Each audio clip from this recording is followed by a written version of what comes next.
Hi, y'all. My name is Denasia, and I'm a 22-year-old type A Black girl from Las Vegas who just moved to New York City last year to work for L'Oreal as a financial analyst.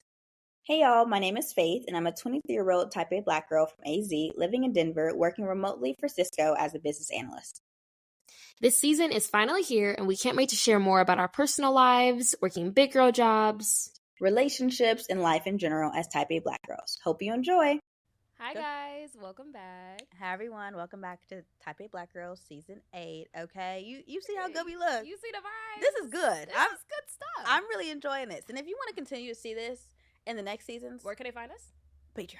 Go ahead and subscribe to that Patreon, okay? Pay them dollars. Pay them dollars. Literally dollars. A quick little coffee. Yeah. And now that we're not supporting Starbucks. We're not supporting Starbucks. Just go ahead and put that money to somewhere good. You know, that's AKA, not supporting, genocide. Right. Okay. I think it's a small ass, big impact. Because we have had a huge impact on a lot of y'all lives. Advice, a giggle. If you've ever giggled, go ahead and pay them $3. That's all it is. That's all we're asking. I'd pay it. I'd pay it. Listen, the amount of money we've done more than 3. The amount of money we done paid 3 times something. Okay. Okay. Listen, and we have our red vibe going on. Oh, Udid. Okay. Me first? Yeah. Okay, love. Girl, frick. We're going to have to do an outfit of the day on Instagram as well because I got these for my birthday for I think my 22nd birthday. Not really sure where, but these are I have very flat feet and these are literally the most comfortable boots. And I hate when people are like, this is the most comfortable heel ever. It's like there's no such thing as a comfortable heel. But if you see these, very amazing. Love them down. These I would buy these boots again with my own money. And y'all know I don't like spending money. Where are they from? That's right. That's why I said I will have to do it online because I'm not sure. I want to say Ego, but I'm sure I'm wrong. I'm not sure. Yeah. This is goodness gracious. My memory. Goodness. I am not forever. Girl, I'm gonna have to check this tag because that sounds wrong. We gonna get back to. We're just gonna put a little picture. No, we're gonna. No, honestly, and it's also if we don't put it here, it's definitely gonna be Instagram, definitely because we're taking pictures. We're gonna do full body, the whole 9. This is for sure Zara. Okay, I can tell you that. My little brother took me on a shopping spree and he ate it up. And I've been really Clark wears these tops and I've been really wanting these tops and I got this and I was like, I feel like Clark. I'm feeling great. Sheen and then Dammy got me this. This is gonna be in a lot of the episodes. Honestly, this is like he's here with me. You see what I'm saying? Because I have separation anxiety for sure. Right here. Dammy's right here. In spirit vibes. Yeah, in spirit vibes. What about you, moms? Also giving Zara. This jacket is from Zara. This skirt is from Zara. This top is from White Fox Boutique. Love. This necklace is from H&M. And these boots, also very comfy boots. These boots have seen some days. They've seen some days. Yeah. They have some more stories. These are from Pretty Little Thing. Oh, love. Yeah. I love a good chunky heel. I'm not gonna lie, I didn't like them at first. I didn't wear them for a good year. Wow. Then I put them on. I said, these are actually not that ugly. I'll take. I'll keep them. I'll take. And the glasses are from Amazon, not prescription. Yeah. If I take them off, it's because my literal eyes hurt. But oh no, you can't. No, you do have. I'm wearing contacts and these glasses. Oh, okay. A little backwards, but. It is what it is. It goes with outfits. We got red lights. I could not do it. Could it not? Okay. So here we are. Yeah. Okay. So, it's gonna be a fun ep. It's gonna be a fun ep. If you see the freaking podcast title. Honestly, we've had this in the archives because we have a whole list of things that we want to do. We just don't know what that angle is gonna look like. Yeah. And Denasia made this outline, and I was like, oh, okay, we're gonna kind of do it with that angle, and you'll see it soon, but. We're going to go ahead and get straight into the playlist. Into the question of the week. And the first question is, moms, what artist has been on a replay for you? For me, I mean, I have my classics that I always go to.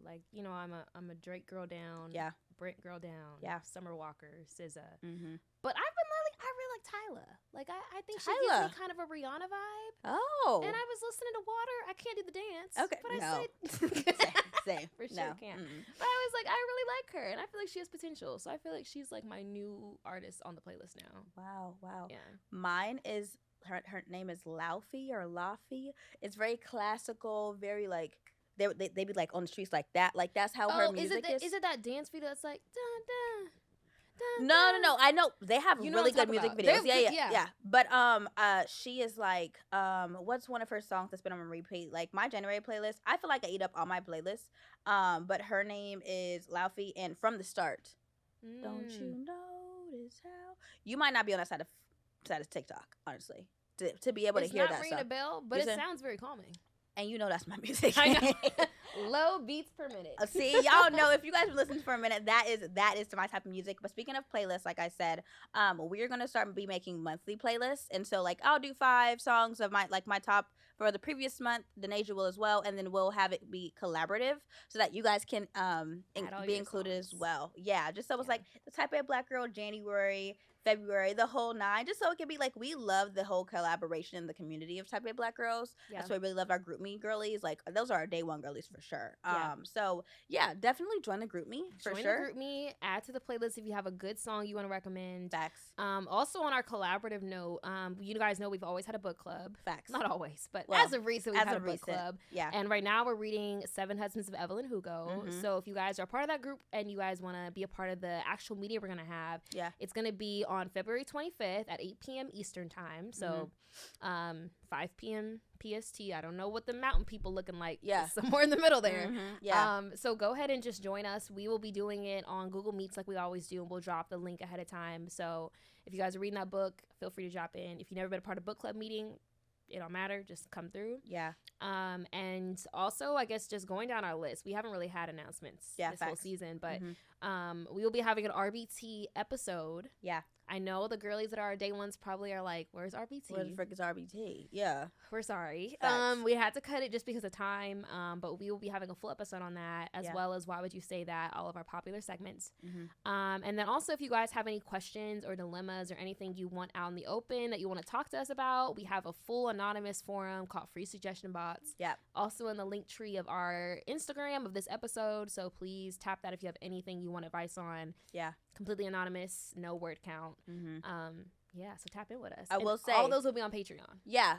We might have some teasers here and there, like a really like hey, this is how juicy the questions get. Make sure you join Patreon. Right. But a lot we are migrating a lot of our things to Patreon, just because if you pay, you're going to get it. And we have like a lot of fun things planned for our top contributors towards the end of the year. And like we are very Type A when it comes to 2024. Very much so. We got our goals and we're going to get them daily. Okay. On that note, our second question of the week, because we didn't do one last episode. Yeah.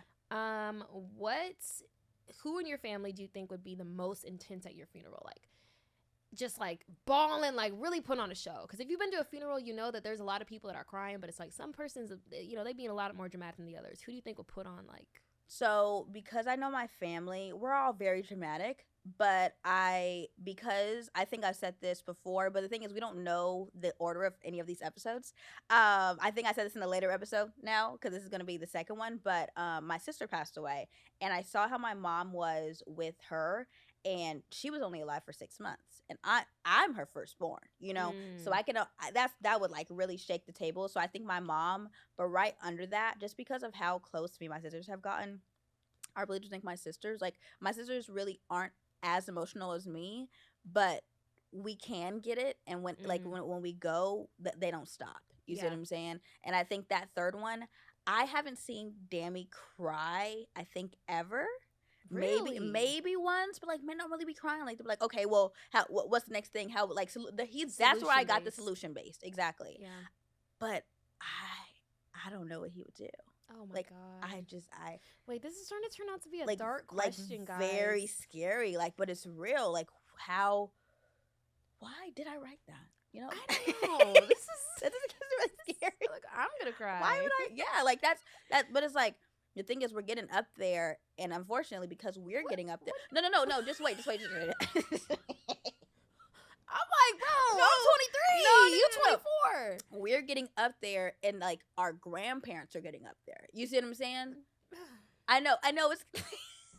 Mom, answer the question so we can get to that episode. Sorry, this is being way more like intense than I expected. Yeah. Okay. Outside of course, my immediate family, I know for a fact would be. Like, I know how I would be, so I know how they would be. Yeah. But outside of immediate family, because obviously that's a given. Yeah. I got an auntie named Auntie Sharonda. Mm-hmm. We call her Auntie Redbone. Yeah, Redbone. Her Instagram name is Sharonda Redbone. Redbone. Okay. I feel like she for sure be dramatic and warranted, of course, but only because like she will call me out the blue and be like, "What's going on?" And I'll be like, "Nothing, Auntie." She'll be like, "Who I need to hurt?" I'll be like, "Nobody." She said, "I'm just checking." She said, "If you need me, you know where I live, and I know where you live. So you give me a call, I'll be there." And I'd be like, "Auntie, literally, it's Tuesday. Like, I promise nothing happened." She's like, "Well, just know if there is, I'm not afraid to go to jail. I'll be under the prison." I said, "Why would you say that? It's a Tuesday. Like, out the blue, unwarranted, bro."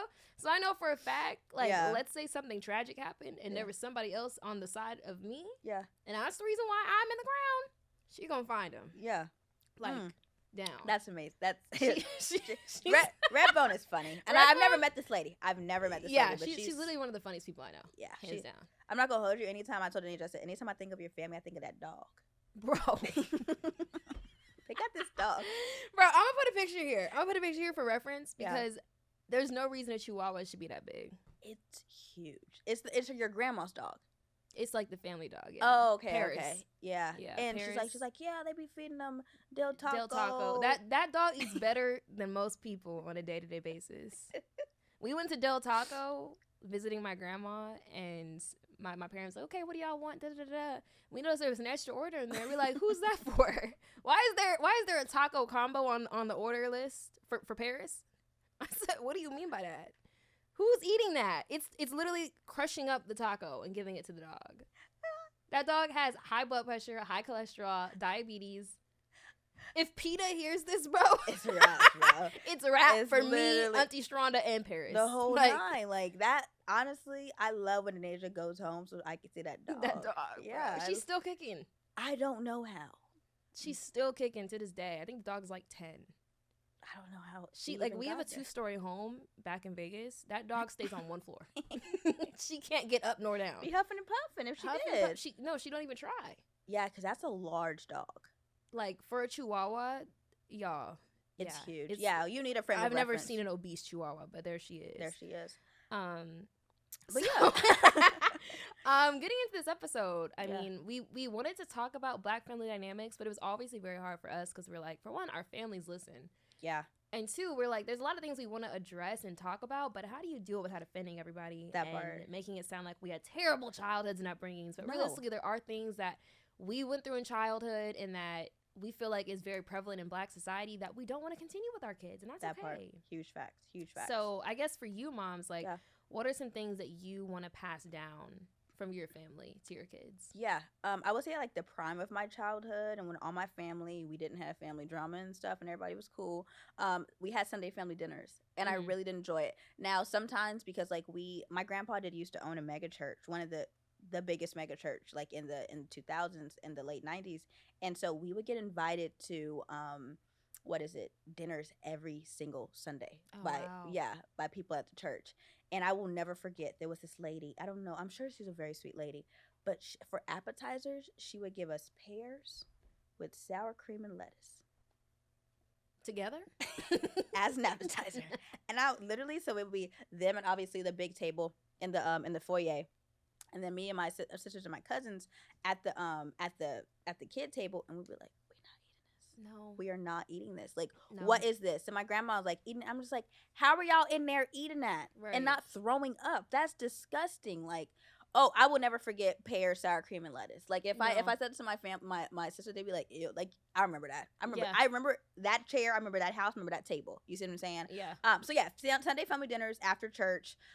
Definitely want to. And if my mom is living in the same state or any of my family inviting them over, I love to host. I'm a lesbian. I really like to host. I'm gonna do a Gallon's Day party. Like I just love seeing people see my work and being like, together. Wow, this is so good.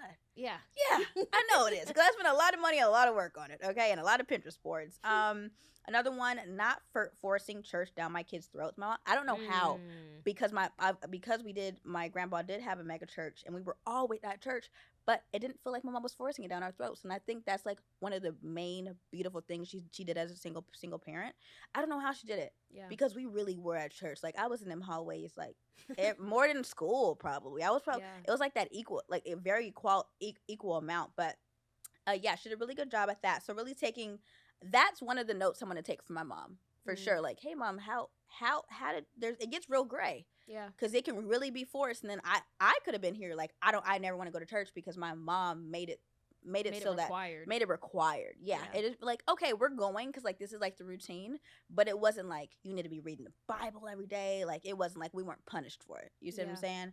And then my mom, she did this once, but she had some wine coolers, and I was like, Mom, can I try that? And she just had all of us try wine coolers, and I was like, probably in 7th or 8th grade. No, I was in 8th grade.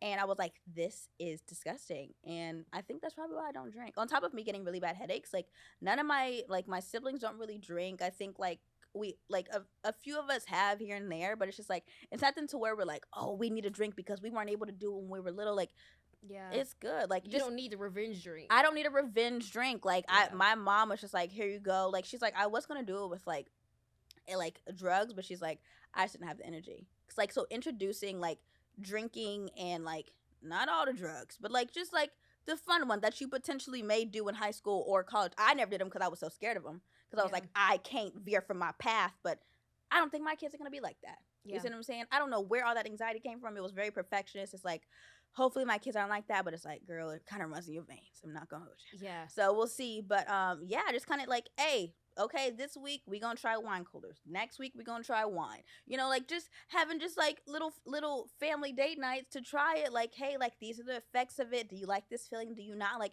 we discuss it. My mom didn't do all that, of course, but just like, I would rather introduce drugs and drinking to you in the vicinity of our home and the safety of our home than have somebody tamper with it and then you die or you get sick or all of that. Like, I want to make sure that you know you're very knowledgeable on all these things before you go into college, and you can get really impressionable if you don't know nothing about that stuff, because I didn't either. And the thing is, like, my family, like, my mom doesn't drink. My dad will drink from time to time, but like I don't come from like a drinking family.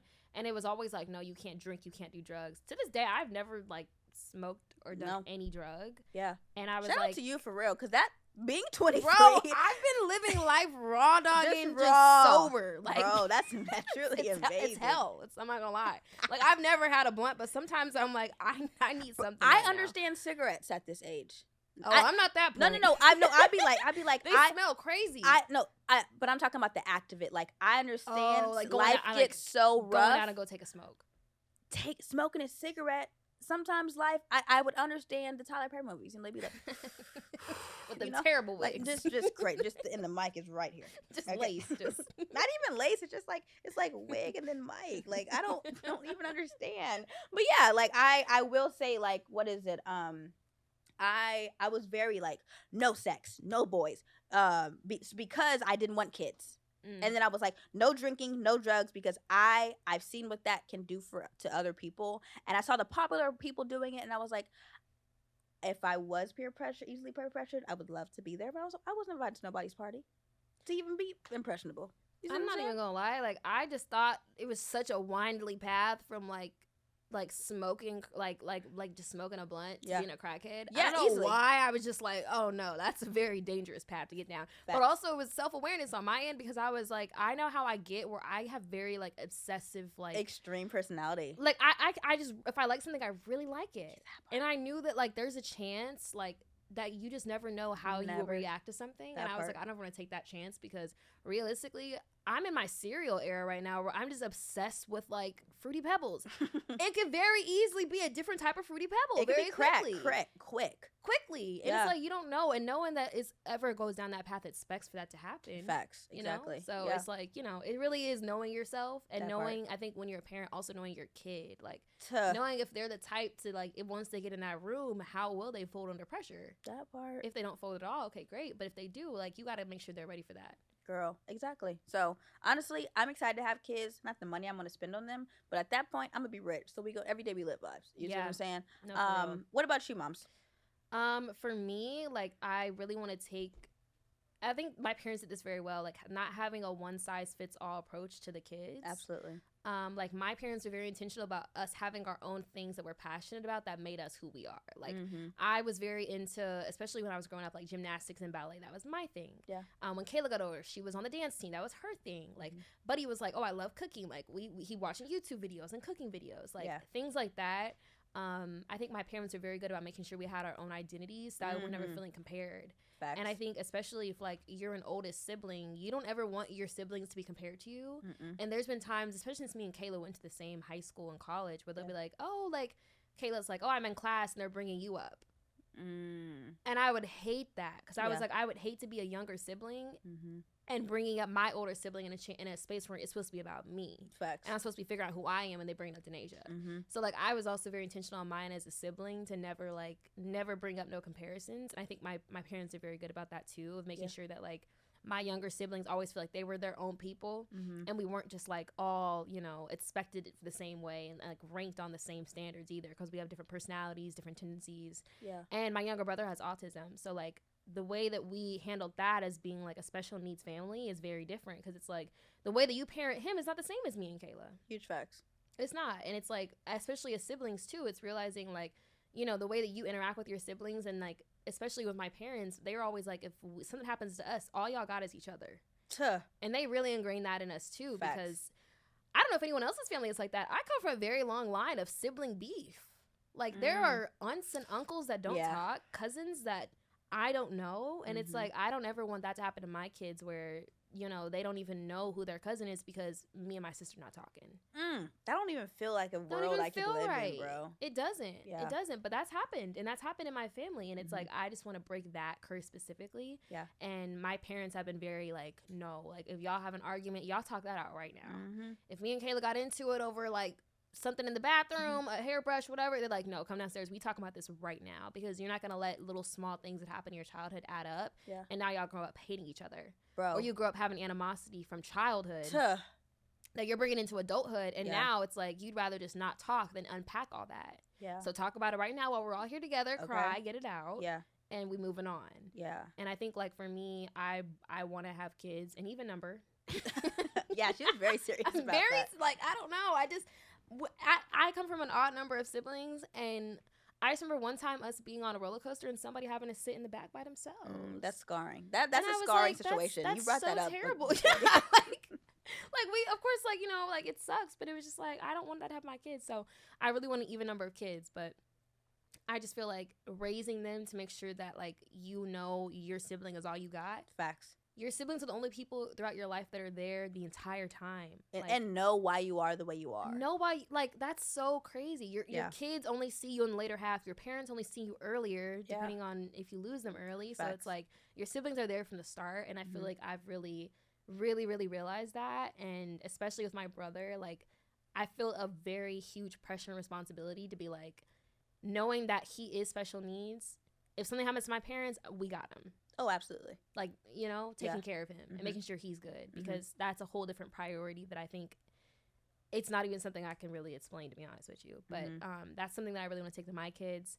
Another one is... Hold on. Before, my mom, my mom has always been like, you need to get along with your sisters, and you don't be putting your hands on my baby. Like, she would always say, like, if we would hit, you know, like, for example, we were in the back, and I don't know if your mom did spoons, right? Like, hit you with spoons? No, we was pretty standard with the belt. Oh, okay. So I don't know, but my mom was usually a spoon girly, but she was driving, and I guess I hit Hope, because me and Hope were at odds. The fact that we're even friends, best friends now, of course, we're sisters, is amazing, because we used to hate each other, like hate. I don't know why. We just used to hate each other. We're very different, just hate each other. And I hit her. I don't know why. I think she was listening to me or something. And my mom literally, I don't know what she was eating in the front seat. She got a fork.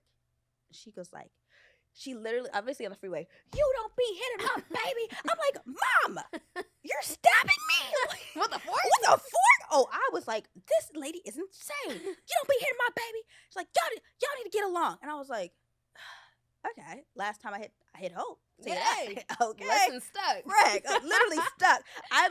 I'm surprised. I think she didn't like really get me, but it was the fact that you're stabbing with the fork blindly. Right. Because I'm behind on the her. Freeway. On the freeway, like Charity.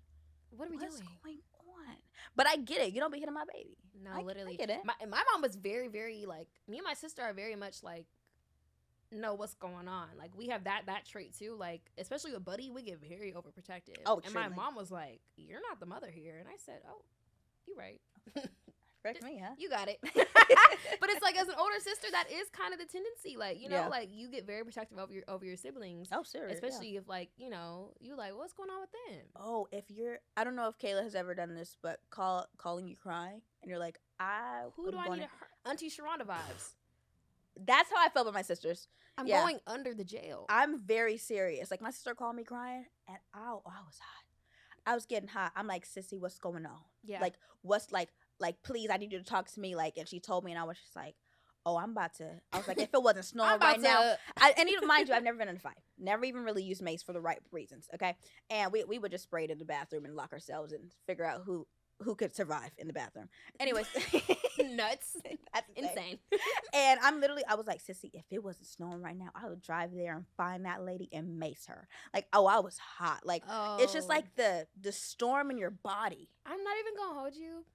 I'm past macing, bro. I'm beaten. Like, I've never been in a fight either. Yeah. But I think with enough rage, I could do it. A punch is gonna land. I'm gonna hit something. Yeah, and I was obviously because we've never been in a fight. Like I had I sometimes be daydreaming about the most crazy things, and I was like, you be daydreaming about fights? No, sometimes. Sometimes. And I was like, dang, if Hope got in a fight, I would have to step in. And like, imagine if it was against real big girls. Like, they're killing me. But the thing is, like, I would be in the wrong if I didn't step in, even though I know I couldn't fight. I'm literally getting curb stomped. We going down together. But the thing is, if I'm running and you trip and they get you, I just gotta get God too. And that's sisterhood. That's just sisterhood. Unfortunately, I'm gonna be hurting, but we're gonna be in the hospital holding hands. Like, I did this for you. Right. I will have a personal vendetta. You are gonna owe me after that. Right. But at least I did it. Yeah. Teeth might be out, but. God dentures. Oh God. Veneers. I was literally, and I called Hope. I was like, "Bro, if you got in a fight, I would help. I know I wouldn't be much help, but I would help." And that's just a sister call. Yeah. That's just simple. Sister thing. Just girly things. It's just girly things. Yeah. I mean, honestly, I feel like, once again, I really feel like with enough rage, I'm winning. I'm leaving here with a win. I can't confidently say that, but I'm glad you feel that way. Because honestly, I feel like I could outsmart them. You might be bigger than me. Bigger than me, stronger than me. Stupid. I don't think I'm winning, Mom. And I'm a very confident person, but also I'm not the Lulu. Oh, see, yeah, that's where we lack. Yeah. No, listen, my dad was like, yeah, we got to get you some protection out there, and I'm like, okay, Mace. He's like, no, we doing gun lessons. I said, I don't even think the state of New Jersey nor New York allows that. Really? I don't think so. Like, wow, it's not open carry here. I don't think it is. No. Okay. I said the rules might be different in Nevada. It's really loud. It's really loud.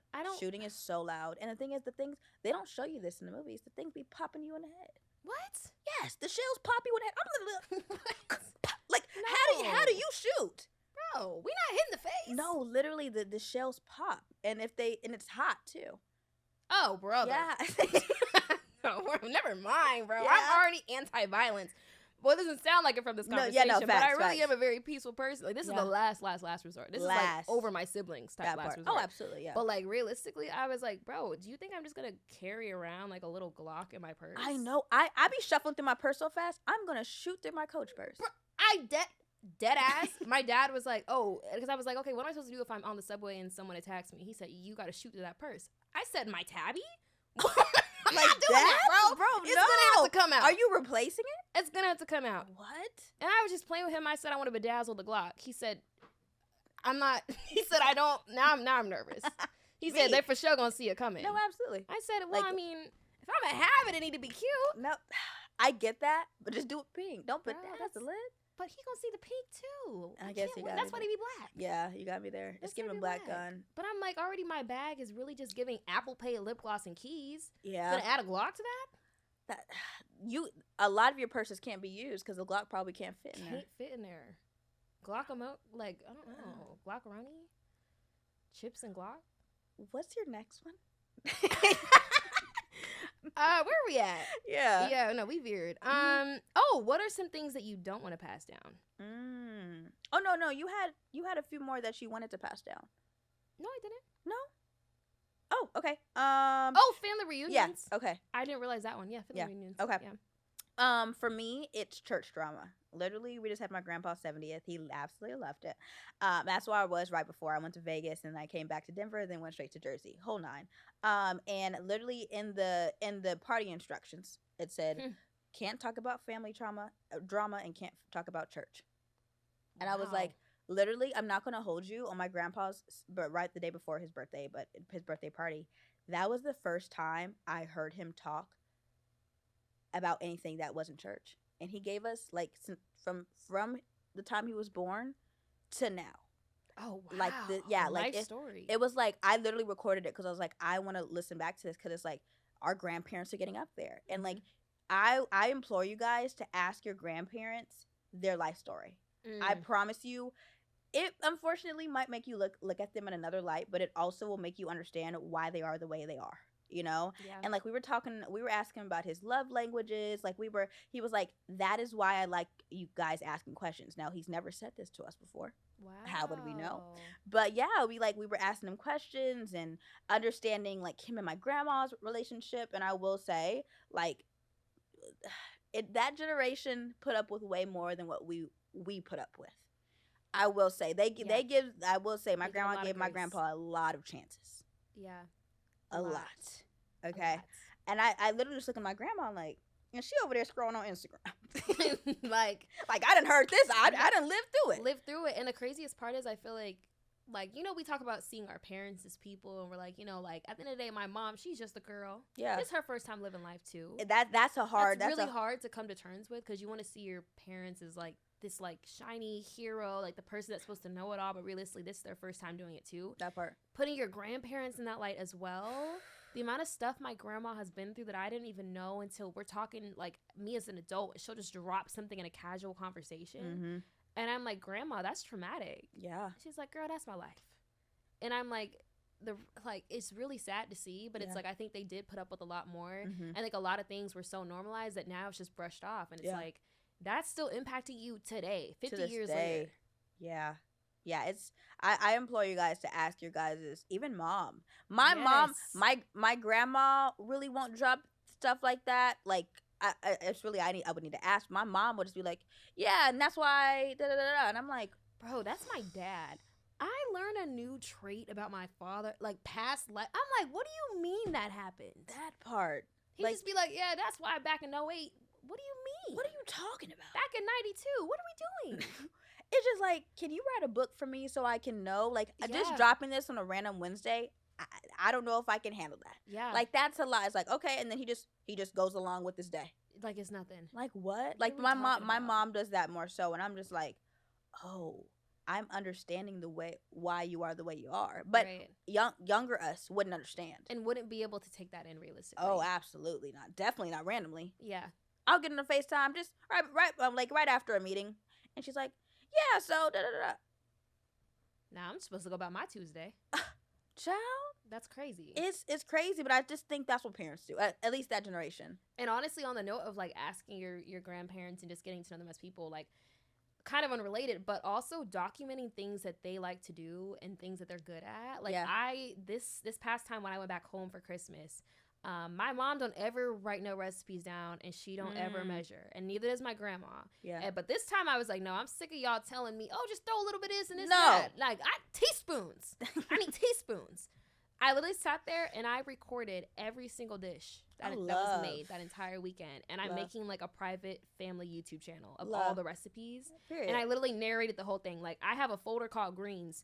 And it's like, okay, guys, so first we're just watching, and, like, we're just going to do this. Now we're going to cut it like this, like, step by step. Yeah. Because when I say we losing recipes, I don't just mean figuratively. Literally as well. Seriously. We are literally losing recipes. Yeah. And I was like, as oldest cousin, oldest daughter, oldest granddaughter. Dang. You got all of those? Every oldest first. Dang. You got a lot of, you got to, frick, it's like, do you know what Hercules carrying that rock? Bro, that's why I got scoliosis. Shit's heavy. Okay. All right. No, but for real, like, I really was like, I really need to, like, document this. And I just felt like part of, like, at least my love language is, like, spending time with people and, like, taking memories down and just cherishing the moment. And that was a really good moment for me to just sit there in the kitchen and just watch it happen and record it all. Yeah. So I really encourage you guys, like, if you have your favorite dish, you don't know how to make it, your mom just make it or your grandma make it. Yeah. Just record it, because for me, I tried to write down the recipe and I was like, I need to visually see this. Like, I'm a visual learner, and that little YouTube family channel is gonna go. It's gonna go for generations. Yeah, I was like, this is gonna be a video I give to my kids. Oh, absolutely. Very great present. My other, I guess, 3 is phone only working one way with elders. My grandpa has a phone. My grandma has a phone. Like, my dad has a phone. My mom, obviously, my mom be calling me. I be calling that lady 3 times a day. You know, but you should be expecting your grandparents to call you. Not you just to call your grandparents. You see what I'm saying? Like, the phone works both ways. And my dad used to kind of be like, well, you can call me. And it's like, well, you're the parent. You're the parent. You should actually be calling me. That, like, it's very backwards in the Black community. It's like, what? Like, what? Just call me. If you think about me, call me. And if you're not thinking about me, okay, well, maybe we need to analyze our relationship. You see what I'm saying? And on that note, I mean, like, I try to make time for my grandparents at least once a call, like one month. Once a month, a call. I've been trying to make that a little bit more prevalent. And now that I know my grandpa can actually talk about stuff outside of church, it's helpful. I mean, it only took 24. But we're here. Yeah. You see what I'm saying? But no, that's a really good priority for sure. And they just want to talk to you. That's all. And I realized, like, realistically, they get their joy now. Like my grandparents, especially on my dad's, like, they're retired. Yeah. They cruise 24/7. They don't be at their house. They be like, greetings from Puerto Rico, Punta Cana. Like, literally, that's the messages I'm getting. Yeah. And for them, it's like they get excited by just seeing us live life. Absolutely. Like, they're kind of living vicariously through us. These are fruit from my loins. Like, this is really me, you know? They just want to hear from you. That's it. Introducing, like I said, introducing drinking to them under supervision. And then I think that this isn't my family, but I know, like, drinking can get really intense. They'll be, like, drinking with their kids. When I'm talking about just, like, a wine night, just to show you what those effects are. Not like, hey, let's, like, I'm drinking with my... Hey, shots on me right now. No, like, what? Like, I'm not going to be partying with my kids. Like, it never gave that, but... Yeah. And then finally, talking about sex with examples and STDs. Bro. I learned sex through Big Mouth. Insane. Truly an insane thing. Like, I learned everything from Big Mouth, and I'm literally like, what's going on? Mind you, like, my 7th grade little class, sex ed class, would have shown me about periods. And it really grossed me out, because I was like, why is there blood on the screen? It was giving disgusting. Like Daphne from Bridgerton vibes. Yeah, it was just like I have no clue what's going on. What's going on? Yeah.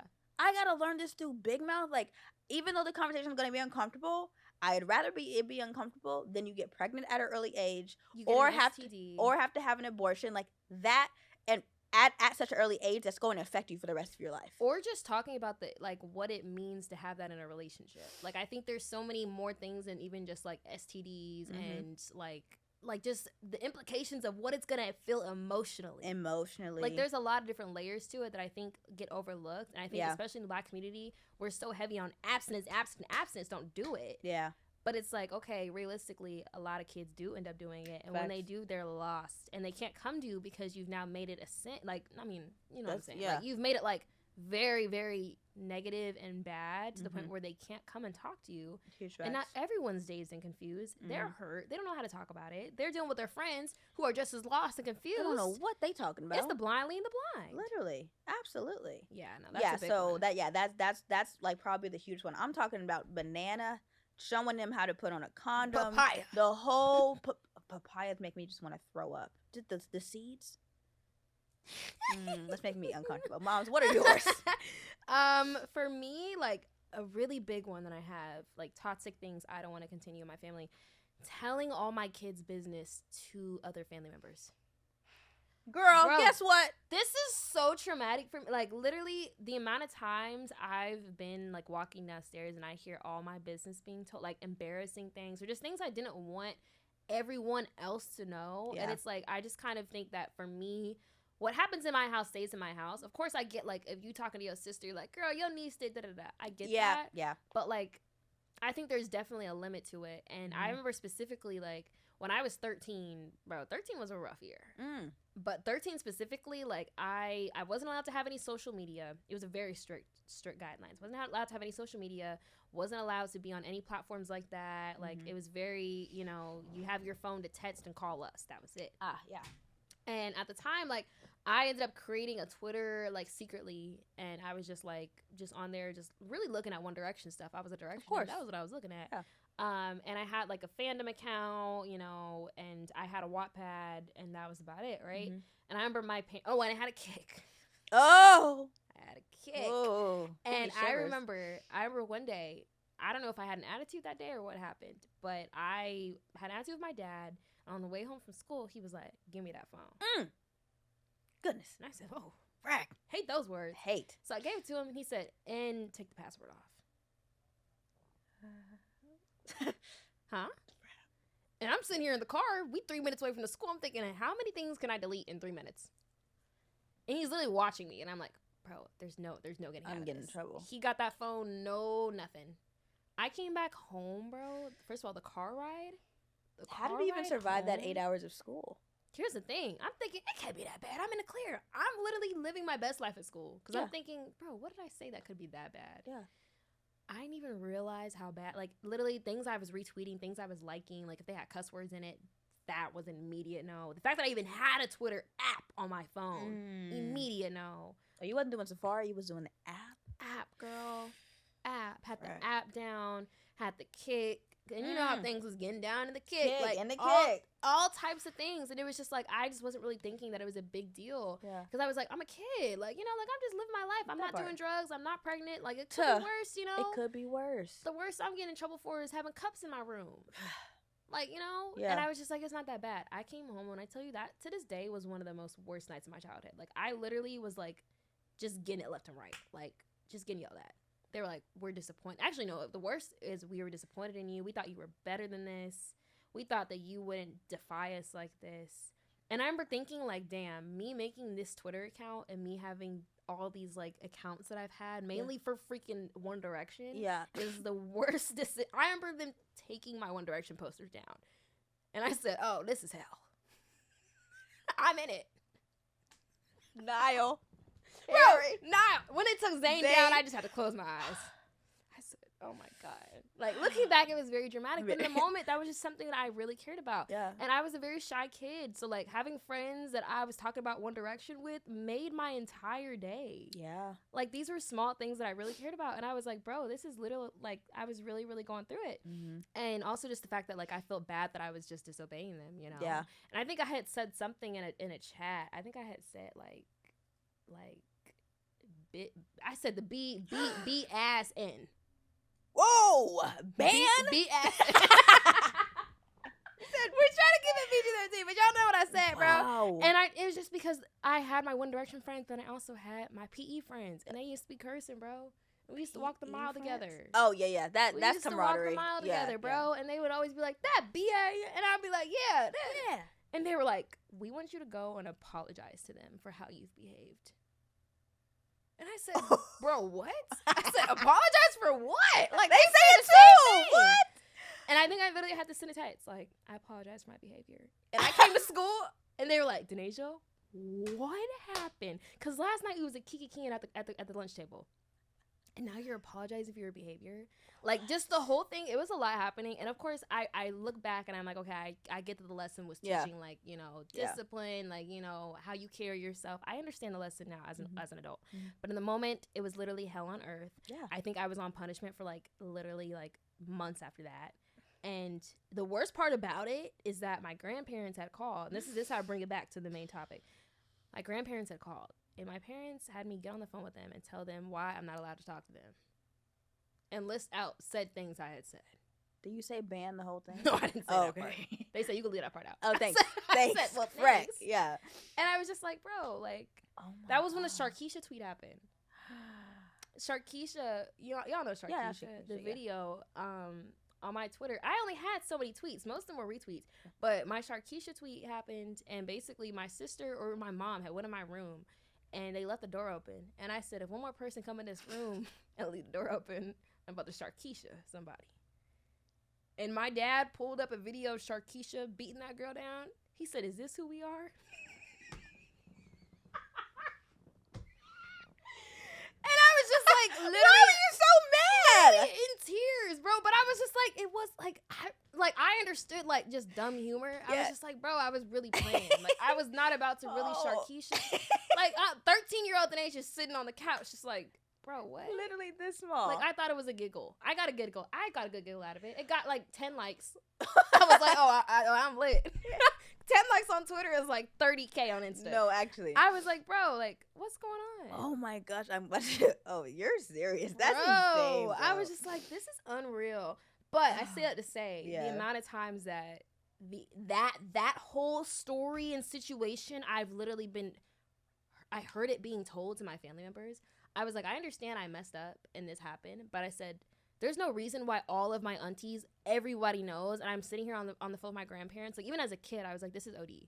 I was like, there's no reason why I need to be explaining to my grandparents why I said BAN in a group chat. Like, I just feel like I learned my lesson. I get it. But I said making it a public thing is where I have the problem. Yeah. And I think for me, I realized in that moment, I was like, I'll never make my kids' mistakes public. And make them to where it's like no grandparents, no sisters, no nothing? Or like maybe just sisters? I mean, I don't... Or sister. Yeah, I mean, I don't know. I guess it's just really, like, it depends on the scenario. Like, for me, I was like, I'm not going to make my kid go on the phone and explain to her auntie why she did that. No. You know, like, if I talk about it with her privately, it's like, okay. But it's like, bringing it up and making it a thing is where I had the issue. Yeah. You know? Because it's like entertainment at that point. It was entertainment. Yeah. And I'm like, for them, think about it. Like, if you and your sister had kids and y'all talk about that, y'all laughing about it. Like, bro, she did this. Yeah, she in trouble, but it's really probably a giggle for adults. Yeah. But for me, I'm like, my One Direction posters is off my wall. This is not no game, bro. Like, Zayn is gone. Sorry. And I'm not getting him back. So now what? I never had an era like that. So like I really can't. Like the only thing I've ever been I had a mindless behavior era too. I wish. I always wish. But they just didn't have dolls. Like they just wasn't putting them out there. Like they didn't have the exposure. Yeah, I never like the only thing I've been that addicted to is literal lip gloss. Like I'm not having lip gloss posters. Like I've never been addicted to anything. And I wish I could be a part of those fandoms and read those Wattpads and all that. Oh my god. You know what? It was an era. That's a lie. Twilight and Divergent. Oh wait, I was a Twilight girl too. Yeah, okay, yeah. But the thing is, we get real extreme. No, yeah. I'm like Team Jacob, bro. Now ready to ride or die. Now I understand. Renesmee, you imprinted on my daughter. You named my daughter after the Loch Ness Monster, bro. You gotta die. Like what? The thing is, Edward wasn't cute though, and I think that's why we were all Team Jacob. Yes. And I remember seeing like. It was crazy because the timing of it, I feel like it wasn't far between Twilight and Shark Boy and Lava Girl that I saw Taylor Lautner. Oh. And I said, yeah. No way that's the same man. Yeah, but I'm cool with it. Great. To this day. To this day. Taylor Lautner can do no wrong. Now, Robert Pattinson, I was like, he just wasn't cute to me. Yeah, he wasn't. It was like, that's why I'm Team Jacob. Skin, like, it was like, bro, why do you have highlighter all up in like Jaclyn Hill? Frick. Like Fenty Beauty, okay? Literally. Goodness gracious. Yeah, no. Team Jacob till we die, but also, I understand Edward. Yeah. And Jacob was weird. Yeah. No, for real. But that brings me to my next point. Well, I guess this is unrelated, honestly. The notion that I think a lot of Black families do this. If you feel depressed or down, it's kind of like, well, why do you feel like that? You got a roof over your head and clothes on your back. Facts. And I think that might just be a trauma response in Black families in general to think that we're always supposed to be strong and always supposed to be okay. And like even kind of demonizing therapy. Like, oh, why would I go to therapy? Nothing's wrong with me. That's not going to work. That don't work. Yeah. Bringing somebody else into my business. Like that notion I think is very toxic. Yeah. And I think that a lot of families do that. And I know that even my family, it's like, well, why are you having an attitude or why are you sad or upset? Meanwhile, I'm just going through teenage years. Teenager, yeah. Just the struggle of being 16. Facts. And it's like a lot of emotions come with that. And I don't think it needs to be like, oh, just because your basic needs are met, you can't be upset or you can't be sad. Yeah, absolutely. You're right. Another one, just commenting on weight and appearances when you see somebody. Bro. Moms. Please. Whether it's gaining weight, whether it's you need to put more meat on your bones. Bro, okay, so right now, okay, and I'm enjoying it. I'm enjoying the toxicity of it all. Going from you need to put some meat on your bones to now being able, because Denasia paid him to see my grandma's closet. I can finally fit my grandma's pants and gloves. I'm feeling good. Yeah. Now I come out of the car talking about what's all that back there? Honestly, I'm okay with it. Okay, dragging that wagon. No, literally, I'm like, okay, because they've obviously seen me through all of my eras, and it's really great. But also, when I was skinny, the fact that I didn't have an eating disorder is amazing. Because it could have got that bad. Yeah, it really could have. And the thing is, like, because I was so skinny, and that was really one of my personality traits, because that's all I knew. I'm an extra small. Like, I can't fit in all clothes. But I eat 3 meals a day. I just can't gain weight. To now being like, I can't fit a 0 in Fashion Nova. Then I had body dysmorphia. Like, all throughout COVID, I was eating all that fettuccine Alfredo and not exercising. So obviously, but like on top of birth control, it was rough. I went from a size 0 to a size 5/7, and in a very small amount of months. And I literally was like, I have to return my size 0 to try a size 1. Okay, whoa. I'm trying to return to size 1 to get a size 3. I still can't get above my thighs. I have to get a size 5 or a size 7 to even fit my legs, the length of my legs. Like, it was like identity crisis. Like, I was ordering pizza one day, and I literally was like sobbing in the Pizza Patron parking lot. Like, I don't want to eat. I look so fat. I look so ugly. Like, I was like, it was bad, moms. And I think it just stems from like my whole character was just me being skinny growing up. Oh, you didn't put some more meat in your bones. Oh, you just so little. Oh, like, it's like, is this a bad thing? Yeah, I'm trying here. You see me eating frack. Yeah. Goodness, like, it's very irritating, and I think it's just like it's ingrained in us. Like, a lot of our nicknames even stem from And I was gonna say, I really felt for even like the women in my family that if they were putting on weight, the fact that it was just like a pinnacle or just something that was brought up. Yeah, I was like, I've known how it feels to be on the other side of that, and I was like, that's not fair. Yeah, and especially with your kids when they're growing up. For that to be a nickname, for that to be something that influences like who they are, when they get older and that body image changes, that is very disruptive. Extremely. And it's like, how do you cope with that? Yeah, you've never dealt with it. You never. And now you still getting comments on, oh, you didn't put on some weight. Yeah. Or, oh, you didn't lost some weight. Like, either way, you can't win. You really can't. And the thing is, I sometimes catch myself doing. I'm like, Faith, like.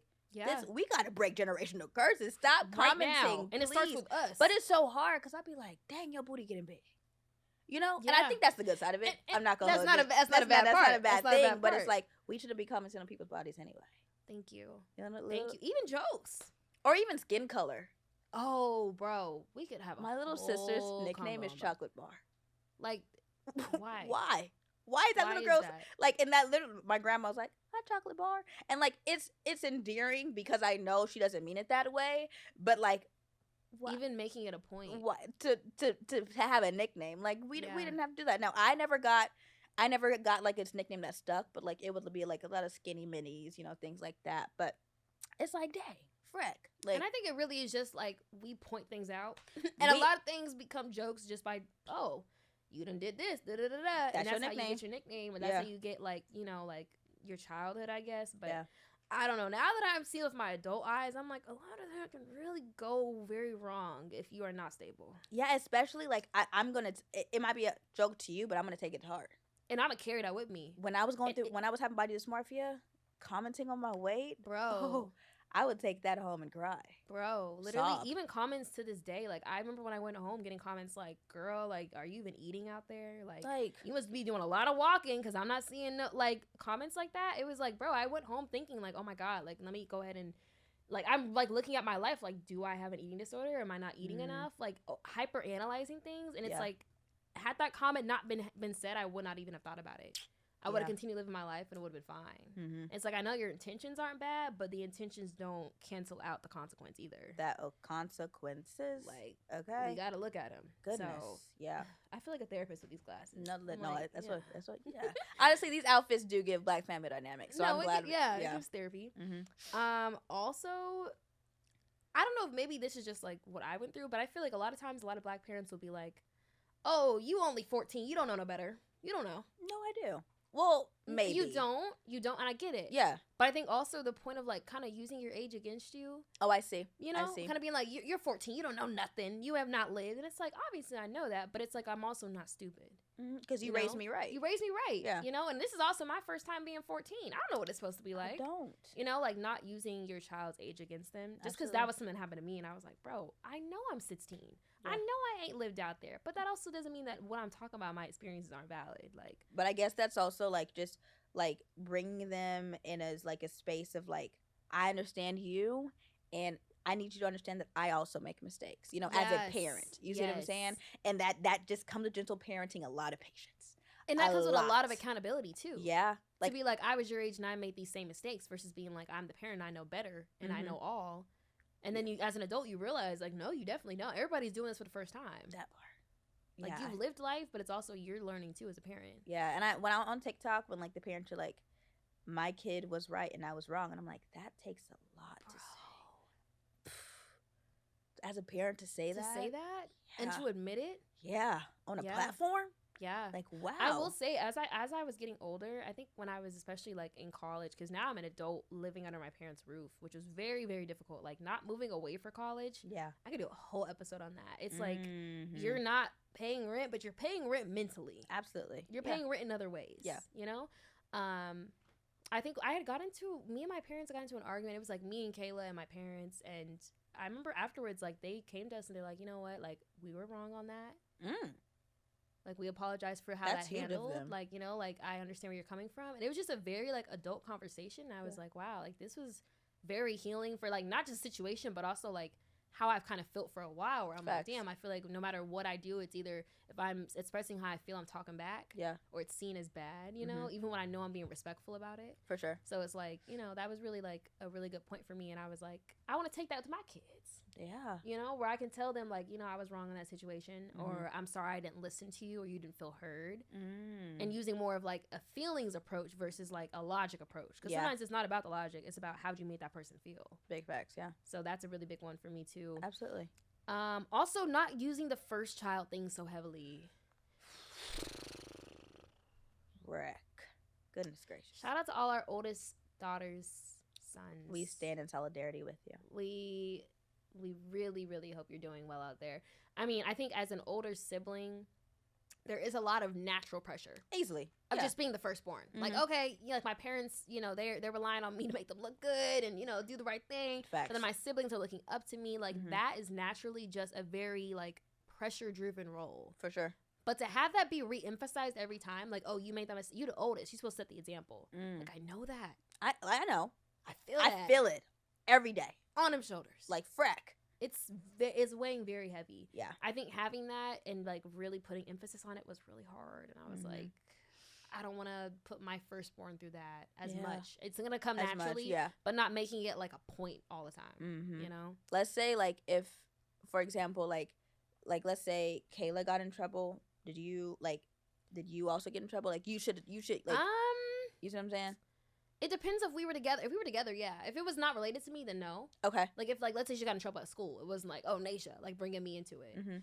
But no, it wasn't like that. And that's the one thing I do say. Like, my parents, like I said in the beginning, they did a good job of making sure we had our own individual lives, even under the same house. Yeah. But if we were all together and doing something, absolutely, I'm the guilty one, because I'm the ringleader, likely. You know, or so, like, you should have been the ringleader. You should have, like, for example, my mom. We were like, I know we have chores, but let's go play in the cul-de-sac. Play in the cul-de-sac. My mom came home and said, what? Why ain't nobody chores done? Okay, I got 12 whoopings. Hope got 9. Joy got 7. But Joy went first, so I had to see everybody. Bro. That's torture. That's a torture device. Punishments in the black families, bro. Are you going to whoop your kids? It's giving Squid Games. No, I honestly, it depends on the kid. I'm not going to hold you. It depends on the kid, and it depends on whatever they did. That part. Because I'm never going to say never. Yeah. I'm not going to just be whooping and just doing that just to do it. Just to prove my assertiveness and to be like, oh, I'm the one in power. Because I think it is a power play. Oh, absolutely. It's power dynamic. Yeah. But at the same time, there's other things you can do first before you get to whooping. Listen, okay? I needed timeouts because I will be like, I'm so disappointed in you. Like, me and my inner dialogue have always had a lot of conversations. Yeah. It's like me and mini-me. Like, that's absolutely it. Now, Hope, I don't know if she needed as many whoopings as she ever got. Like, that ratio to whooping she deserved to whooping she was just getting just because it's high. It's not the most amazing number. But, you know, I think Hope was stubborn. There was nothing you could take away from her. She'd be like, I don't care. Yeah. I don't care, you know? And then Joy, I went through an era like that, so I get it. Yeah, Joy looked at us and just was very quiet and she just watched Netflix and ran track for a lot of her childhood. So The only time she got whoopings if it was a group one. I'm not gonna hold you. Wow. And that was the only group one I remember. Joy would just look at us and be like, "Well, I'm not gonna do what they do." Joy was a very smart kid. Yeah. Yeah, but it really depends. Like some kids need spoons, some kids need, and I'm gonna say knives. Some kids need belts, and some kids, I don't believe in switches. I don't think you need to do anything. There's nothing that means you need to go outside and pick your own switch. What is this? Who is? I feel like that goes back to slave days. I don't know how, but it does. Everything comes back to slavery. Connected. Yeah, everything comes back to that damn plantation. Yeah, my mom was like, "Oh yeah, I remember growing up. I had to pick the switch and." She chose a switch that was not long enough, and they was like, "Yeah, you know what you're doing. Go get a longer one." Like, what are we talking about? You've never got a switch though, right? No, me either. I'm glad that I think that stopped with our parents. Had any. We was in Nevada. There were no switches. Cacti. Yeah. At best. What about a cable cord? Have we done no. Yeah, no. I don't know who got. I think somebody got hit. I don't think I did, but somebody, probably Hope, got hit with a cable cord. And I was just like, well, she didn't do nothing bad. Like looking back, it's like I understand sometimes gentle parenting. I was like, that kid's still bad. That part, that kid need to get hit. You might need to discipline them in a different way, or take away your One Direction poster. That would hurt more than a whooping. Thank you. That hurt way more than any whoop. I didn't even get whooped. Yeah. One Direction poster did the trick. That was it. Yeah. Like really figuring out your kid and what will take away from them and learning how they respond to things. Because like you said, if they like Hope and they just gonna be like whatever, that whooping, they gonna take that like a champ and keep going. That it's not really gonna phase them. But honestly, used to laugh during whoopings. I don't know what I would do as a parent. Like I shout out to my parents for that one. That part. Like they whooped harder, he just started laughing harder. just wow. Just mocking. Like